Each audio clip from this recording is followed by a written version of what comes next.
మెచ్చుకోనరా బాబు అంటే పూసలు అమ్ముకునే ఆమెని ఫేమస్ చేసిండ్రు. ఇక ఇప్పుడు ఆ పూసలు అమ్ముకున్న ఆమె పెళ్లి కూడా చేసుకుంది. అయితే ఇప్పుడు ఆ పెళ్లి గురించే మొత్తం అంతటా కూడా చర్చ నడుస్తుంది.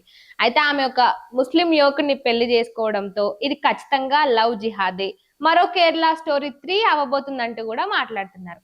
అయితే కుంభమేళలో ఆమె పూసలామెగా తిరిగి ఎంత ఫేమస్ అయ్యింది. ఇక ఆ ఫేమస్ అంతా ఇంత కాదు, ఇటు సినిమాల్లో ఛాన్సులు రావడము, అంతేకాకుండా ఎన్నో జ్యువెలరీ షాప్లకి వాటికి వీటికి ప్రమోషన్లు చేయడము, ఇక ఒక్క దెబ్బకి ఆమె లైఫ్ అంతా మారిపోయింది.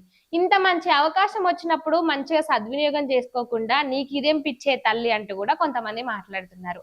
పోయి పోయి ముఖ్యంగా అంటే నువ్వు లవ్ చేస్తే చేస్తేవి, అదేదో లవ్ చేసి కొన్ని రోజులు ఆగి పెళ్లి చేసుకోవాల్సింది పోయి నీకు ఇప్పుడే అంత తప్పిపోయిందా? ఇంకా నువ్వు సినిమాలు ఏవైతే సినిమాలు చేస్తా అని ఒప్పుకున్నావో ఆ సినిమాలు ఇంకా మొత్తం కంప్లీట్ షూటింగ్ కంప్లీటే అవ్వలేదు. ఇక నువ్వు ఇటు తెలుగులో అదే విధంగా బాలీవుడ్ లో ఎన్నో సినిమాలకు ఒప్పందాలు చేసుకున్నావు. ఇప్పుడు మళ్ళీ కొత్తగా మాట్లాడుతుంది ఏంది? ఈ పెళ్లి చేసుకున్న తర్వాత ఇప్పుడు ఏదైతే ఆమె పెళ్లి చేసుకుందో ఇక ఈ సినిమా ఇండస్ట్రీకి గుడ్ బై చెప్తా, నేను మొత్తం నా లైఫ్ నంతా కూడా కేరళలోనే సెటిల్ అయ్యి కేరళలోనే నేను ఉంటానంటూ ఆమె మాట్లాడుతుంది. ఇక దీనిపై కూడా అందరూ గట్టిగా మాట్లాడుతున్నారు.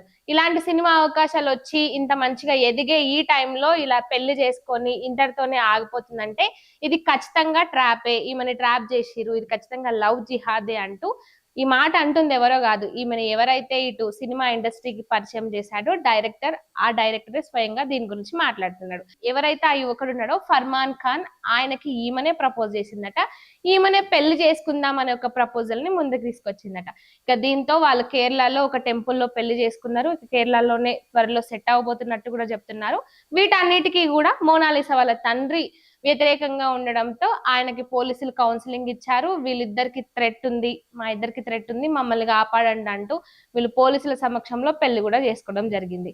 గాడిదని తీసుకుపోయి కూసబెడితే లేచి లేచి ఎగురుతుంది అన్నట్టు మాట్లాడతారు కదా, మోనాలిసా కూడా అంతే. వచ్చిన మంచి అవకాశాలను సద్వినియోగం చేసుకోకుండా ఈ విధంగా పెళ్లి చేసుకొని ఉన్న అవకాశాలన్నిటినీ చేతులారా నాశనం చేసుకుంటుందంటూ మాట్లాడుతున్నారు.